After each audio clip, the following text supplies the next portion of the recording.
even for FreeMT competition today. There are two sides of us. The front stage is what you curate, where we curate to get people to like us, and the backstage is what we really are. In corporate world, many companies also curate their front stage by producing annual and sustainability reports that summarizes the financial, social, and environmental performance to get investors and customers to like them. But sometimes, glossy summaries and seemingly straight-A report cards may hide less glossy details, while a person covering some acne on your makeup for a day is perfectly fine. Company cover-ups have more devastating effects. The Volkswagen case, for example, front stage, they've been crowned as the world's most sustainable car maker twice, and their sustainability reports, flawless, straight A's. But backstage, they've been caught cheating emission tests and their cars actually emit at least 40 times more than what was allowed. As we mentioned in case, 6,000 people poisoned from illegal industrial chemical waste dumping that until now, we don't even know who's the culprit. Could their front stage of reports be fooling us as well? Ironically, most research on sustainability accounting and reporting rely on sustainability reports alone to evaluate sustainability performance. The front stage, without engaging with the companies to really understand the backstage.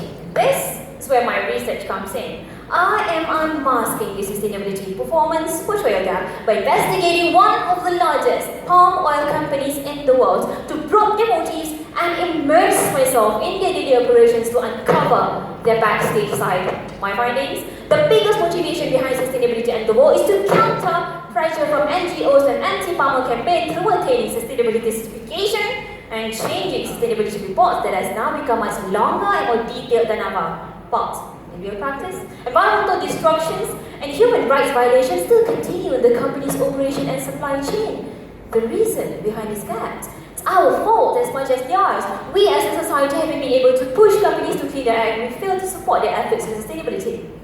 For instance, nobody's buying sustainable palm oil because it is more expensive, making it harder for growers to actually follow sustainable practices, so they just massage the report cards. So, next time you come across sustainability reports, ask yourself two questions. Are things backstage as glossy as they're in front? And what can we all do to ensure that this report actually serves its purpose? Ultimately, don't just judge a book by its cover. Because looks, my dear, sometimes can be deceiving. Thank you. Questions from the judges?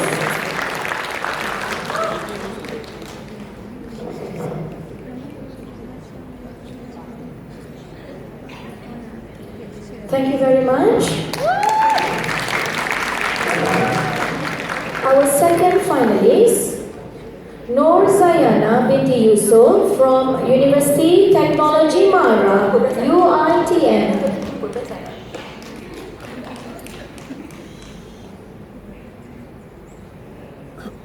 Testing 1, 2, 3. Testing 1, 2, 3.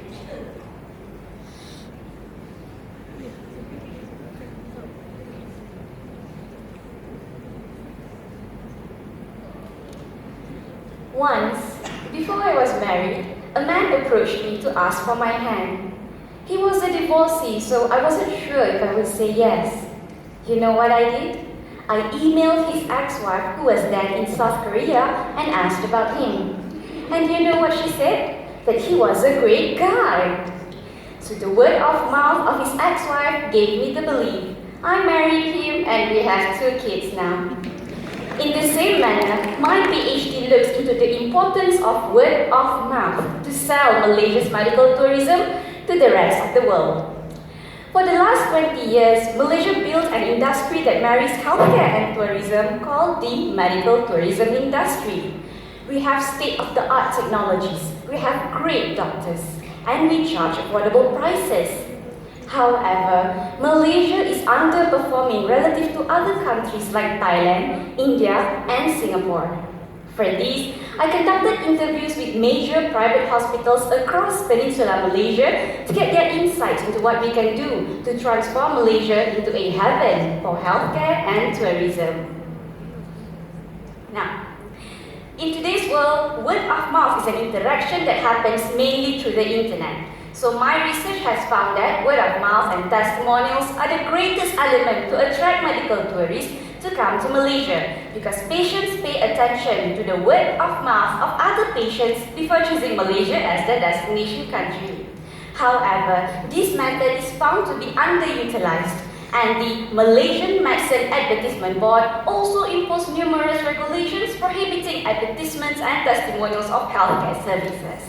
My participants were saying that advertisement applications always got rejected. Hospitals are not allowed to show their pricing packages on billboards, and online testimonials are very highly scrutinized.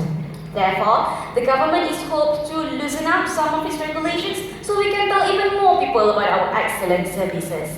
Patients from all over the world would be coming in because they have read Malaysia's successful stories.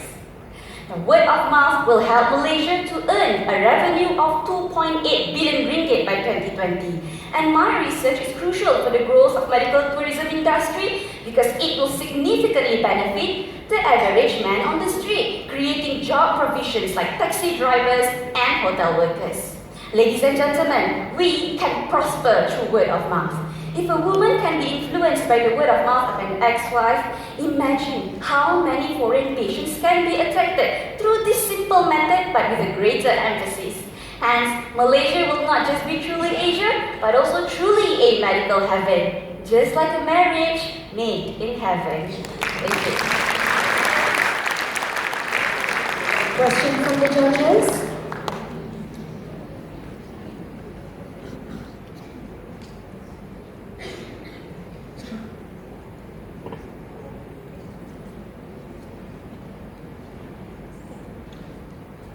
Thank you for your presentation. It's very interesting to know more about medical tourism. Yes. So compare with other Asian countries such as you mentioned, India, Thailand, and Singapore. Maybe Singapore is a more expensive case.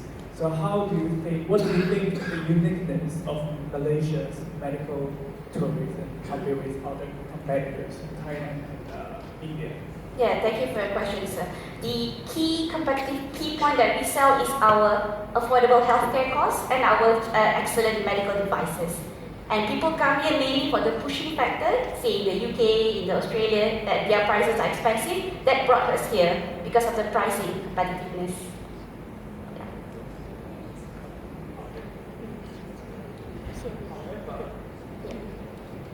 Hello.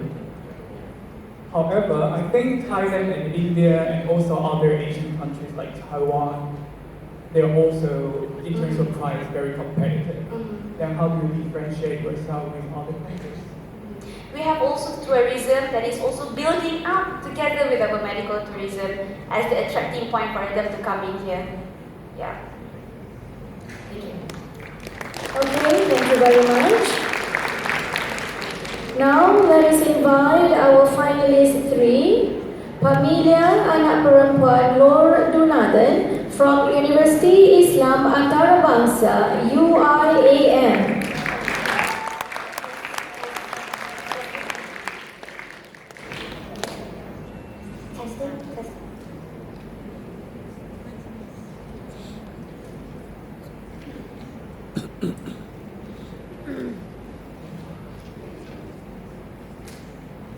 Why did this have to happen to me?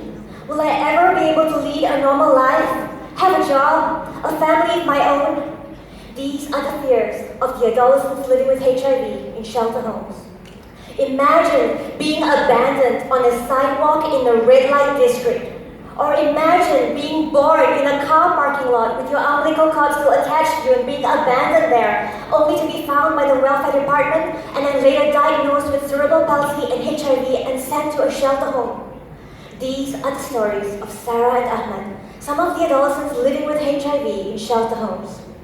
According to UNICEF, there are about 3.6 million children and adolescents living with HIV worldwide. And this is so alarming because they represent the future generation of the world. As these adolescents venture into adulthood, they are then faced with stigma and discrimination from society, although they acquired the virus perinatally. Now, all of this then takes a toll on their overall well-being, and when their well-being suffers, their immune system then decreases. And when this happens, the virus in their body can then replicate itself and increase more easily, causing this vicious cycle to repeat itself. One of the saddest things that I experienced was attending the funeral of one of these adolescents. Ironically, the premature deaths of these adolescents are usually not caused by the virus itself, but by various psychosocial factors. Now, watching all of this happening just sparked a passion inside of me to want to help end the cycle and the premature deaths.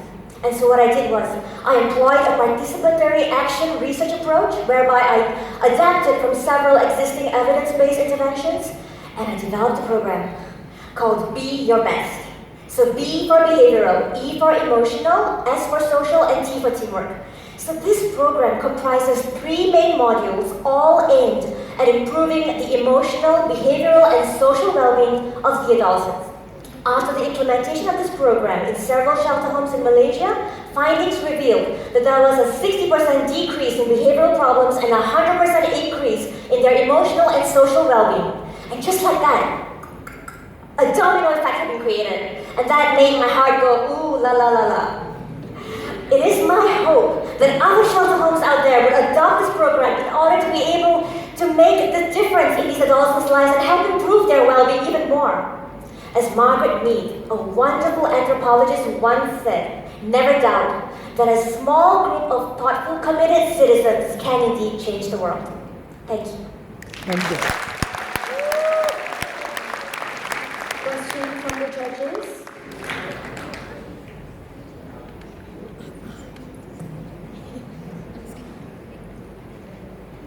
Ms. Pamina, how long does this program, intervention program, last before you can actually see the result? Yeah. I have been having a relationship with these clients for quite some time. So I started to see effects and improvement in their emotions and behavior and social.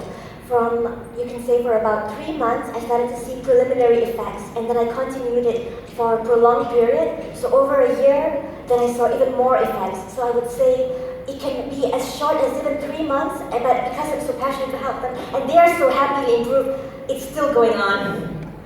So it's kind of like I hope to make it a longitudinal study in the future. Alright, thank you very much. Now let us invite our finalists for Hiran Shanaki Pereira, WA, from University Kebangsaan Malaysia, UK.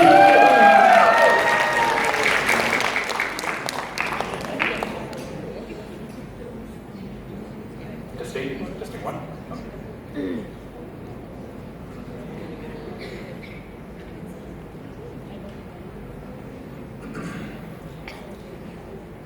If I ask you to count from 10 to 1 in your mind, how many of you think, now that's easy to do? Right? Okay, let's take it one step further. Now while you're counting again in your mind, I want you to think how to make a peanut butter sandwich. While you're counting, how many of you think, now that's a bit challenging? Right? Exactly, it's because your mind is busy counting and that affects the other tasks that you have to do. Did you know that this is exactly what's happening in the minds of the people who are in poverty? Their mind is so busy thinking about money, and that affects the other decisions that they have to make. Recent studies on poverty has found that this constant preoccupation of the mind about monetary issues has a negative effect, even to the point of reducing their IQ levels, just because they don't have enough money. This is called the scarcity mindset, and as a result, the poor is always trapped in their poverty cycle. So, what can we do about this? This is when I realized to tap into the issue of poverty, we need to go beyond the conventional methods of looking at why the poor remains poor. In my research, I am looking at not just the behavioral aspect, but also how the information is processing inside the brains of the poor, so that brains of the poor that affected their decision-making abilities. I started collecting and analyzing data by using a brain recording technique called EEG, which allows me to identify the changes in the electrical activities inside the brain down to the millisecond accuracy. And the best part is, even before the responses were made. So, my results? I progress, but there is one important thing I'd like to share with you that I found, and that is there was a clear difference in the neural activities between those who were poor and those who were not poor that affected the decisions that they made, which means only one thing: poverty can affect your brain. So what's next? With my results, I'm able to identify biomarkers, the characteristics of the brain that are related to poverty, and with that, I'm laying the foundation to develop specific intervention programs to help the poor to make better decisions. And that is a crucial factor to break this vicious poverty cycle of all those who are in poverty. Thank you very much. Question from the judges.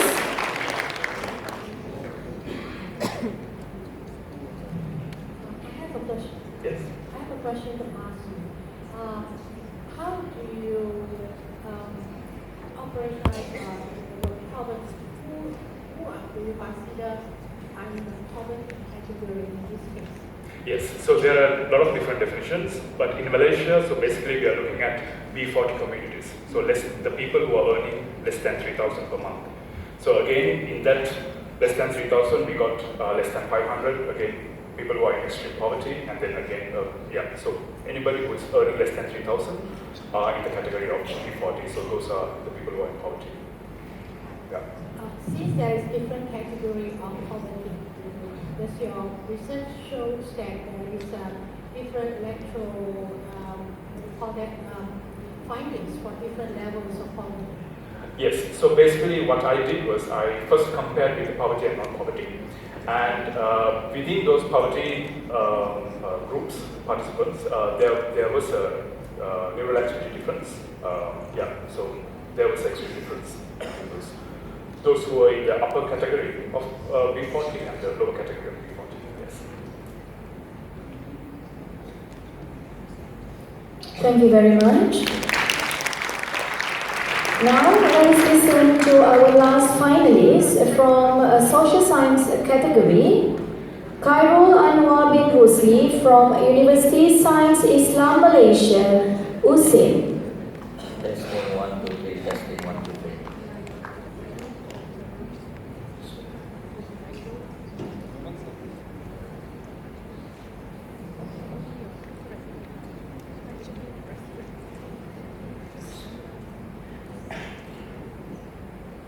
When I walk around and sightsee my 5-year-old daughter, we pass by an industrial area and suddenly she asks, "Papa, why all these factories so dirty, Papa?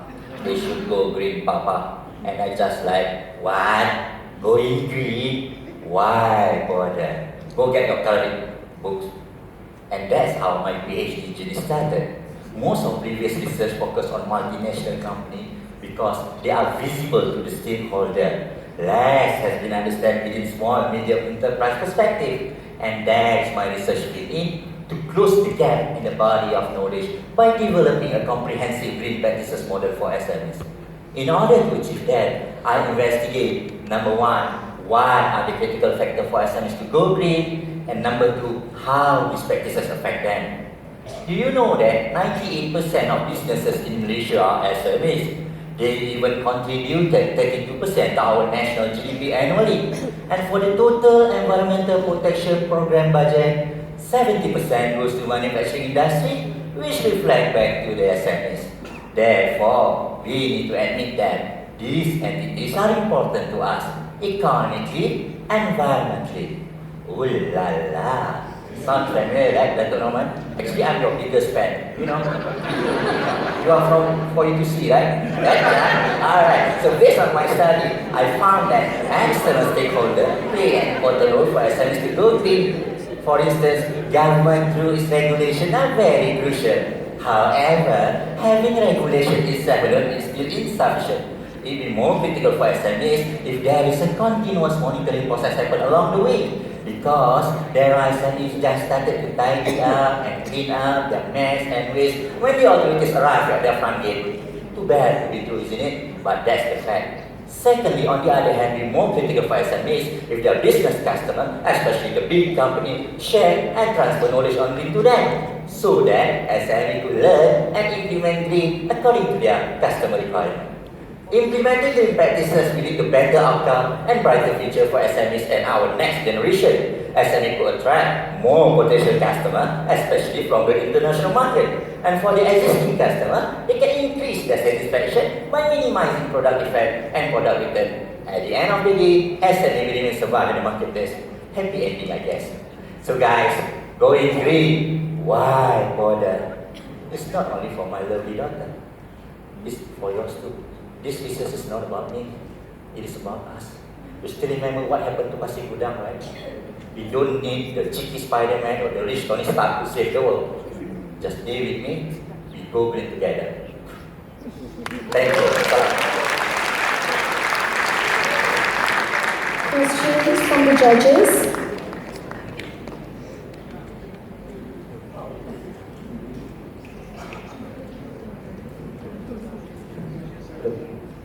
What is the benefit and the lasting effect of the action event? Alright, so based on my study, what we have done actually, as I mentioned before, the monitoring process should be increased. So what happened here?